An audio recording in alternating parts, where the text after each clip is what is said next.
Alhamdulillah anak-anak, kita bertemu lagi bersama saya yang mungkin sampean sudah kenal kemarin ketika memberikan materi ekstrakurikuler di SMK Negeri 1 Sarejo.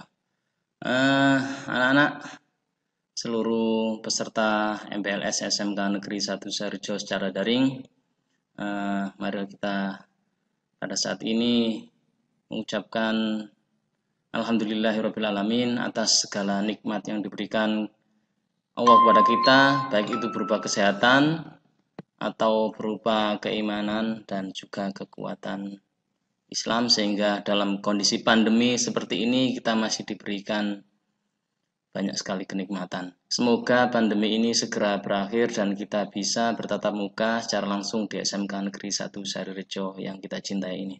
Anak-anak, untuk kali ini saya akan menyampaikan materi tentang jurusan,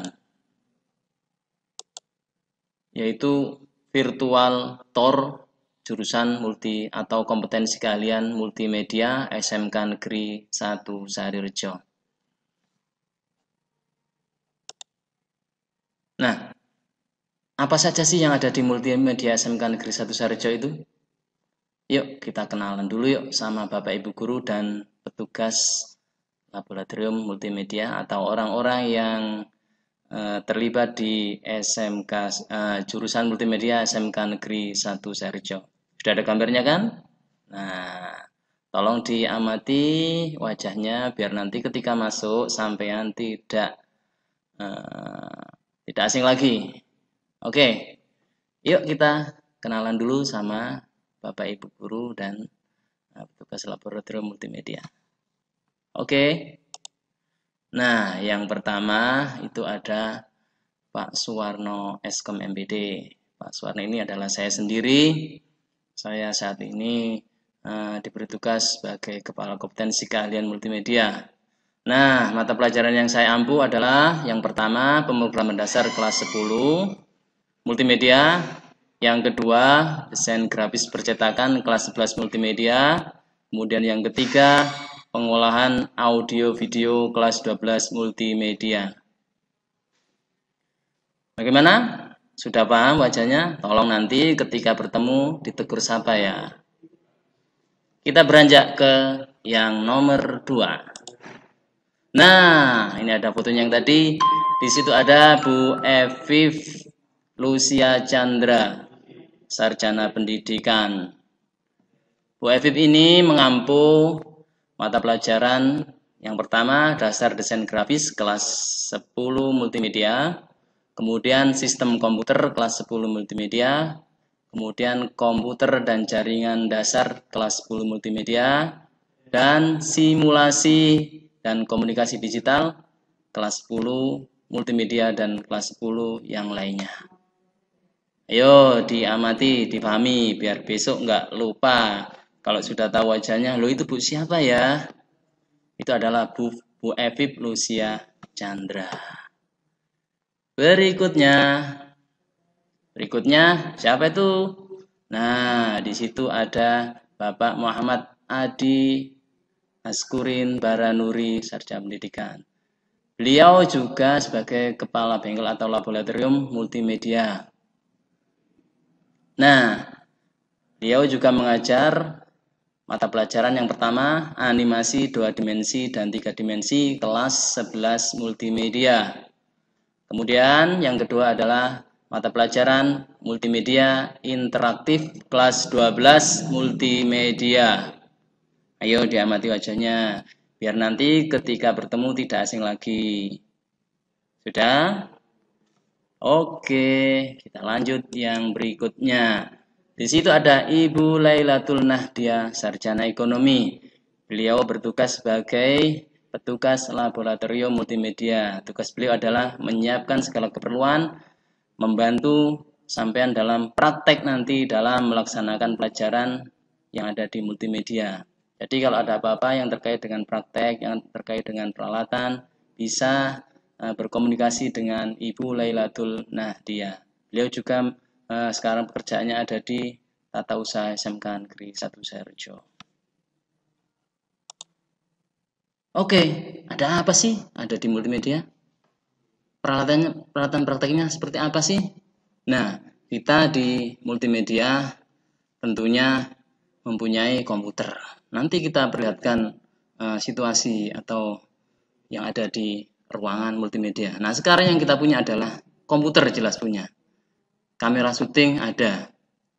Kemudian kamera DSLR ada 4. Kemudian ada tripodnya yang digunakan untuk syuting dan sebagainya, pengambilan gambar, baik itu bergerak ataupun gambar tidak bergerak. Kemudian tentunya ada printer untuk mencetak hasil-hasil karya nanti ketika belajar, misalnya ketika membuat banner, membuat desain cover dan sebagainya. Dan juga ada scanner. Scanner itu berfungsi untuk merekam gambar dari kertas atau gambar dari hardcover menjadi soft copy yang kemudian nanti akan bisa diedit dan sebagainya.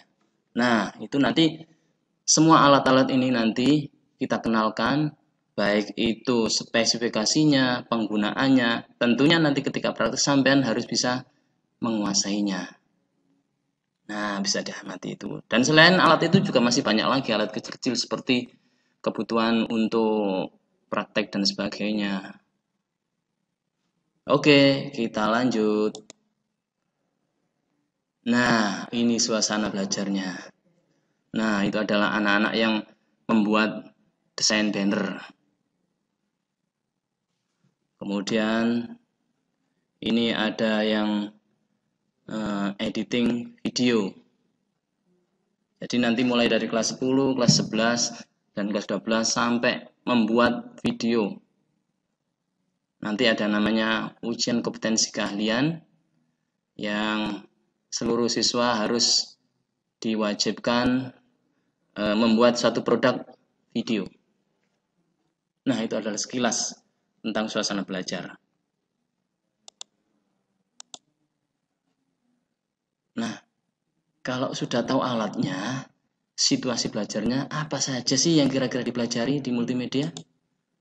Nah, di kelas 10 nanti ada dasar desain grafis, kemudian di kelas 11 ada desain grafis percetakan, ada animasi 2 dimensi dan 3 dimensi. Kemudian di kelas 12 ada pengolahan audio video dan multimedia interaktif. Apa sih contohnya desain grafis percetakan itu? Sampai nanti akan diajar membuat desain banner, desain cover, dan kemudian ada yang membuat desain, misalnya desain logo, stempel, dan sebagainya. Kemudian ada animasi 2 dimensi dan 3 dimensi. Animasi 2 dimensi dan 3 dimensi ini sampai akan dipelajari diajar membuat animasi, baik berupa 2 dimensi atau 3 dimensi. Kemudian pengolahan audio video, sampai nanti akan diajari mengambil gambar bergerak, syuting. Jadi sampean yang syuting sendiri bawa kamera, kemudian nanti akan diolah, baik itu audionya, suaranya atau videonya, diolah, dimanipulasi, diedit, disajikan sedemikian rupa sehingga menjadi suatu sajian yang menarik tentunya.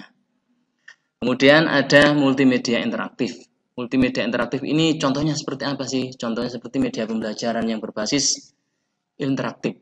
Jadi penggunanya bisa interaktif, bisa ngeklik dan sebagainya. Seperti kayak game itu juga termasuk kategori multimedia interaktif. Oke, kita lanjut. Terus prospeknya apa sih? Ketika kira-kira mau jadi apa sih di multimedia ketika sampai ngambil jurusan multimedia? Yang pertama adalah sebagai seorang fotografer. Pasti, karena apa? Pasti nanti akan diajari untuk teknik pengambilan gambar. Oh, ini gambar dari sudut pandangnya seperti ini. Ada misalnya apa itu sudut pandangnya, ada apa itu teknik pengambilan gambarnya, kemudian cara pengambilan gambarnya, cara mengoperasikan kamera sampai bisa, bahkan kalau bisa sampai profesional. Kemudian ada desainer, grafis, dan percetakan. Contohnya sampean ketika nanti ngambil gambar yang tidak bergerak, misalnya ngambil gambar apa, terus digunakan untuk banner. Nah, misalnya ngambil gambar gerak jalan atau upacara, digunakan untuk banner hari ulang tahun kemerdekaan Republik Indonesia. Atau ngambil gambar apa saja yang digunakan untuk desain banner. Dan nanti dicetak menjadi, hasilnya menjadi banner yang akan digunakan. Nah, sampean bisa menjadi itu dengan mengedit menggunakan komputer. Kemudian jadi kameramen. Bisa sampean jadi kameramen. Sekarang kan zamannya zaman digital. Kalau misalnya sampean ada ya minimalnya ada ulang tahun, ada acara pernikahan atau acaranya lainnya. Sekarang itu semuanya pakai disuting semua. Nah, sampean bisa jadi kameramennya, tukang ambil gambarnya, tukang syutingnya. Nah, nanti sampean akan diajari tentunya di situ. Karena kita mempunyai alat yang cukup untuk merekam atau mengambil gambar atau syuting. Kemudian apalagi? Jadi editor video. Nah, itu serangkaian diajari semua.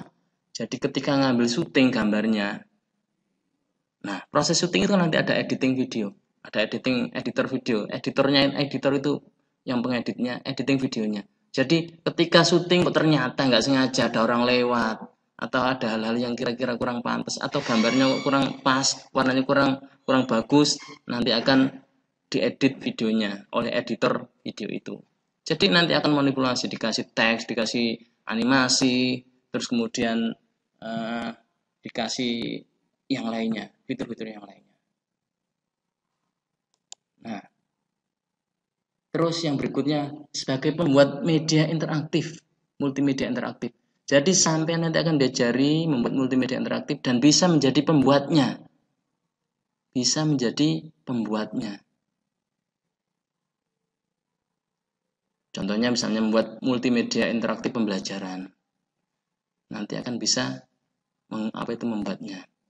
Kemudian sebagai animator, di kelas 11 itu ada animasi 2 dimensi dan 3 dimensi.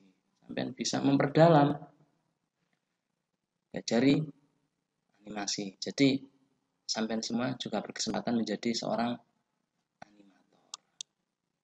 Nah, itu sekilas tentang multimedia dan masih banyak lagi sebenarnya.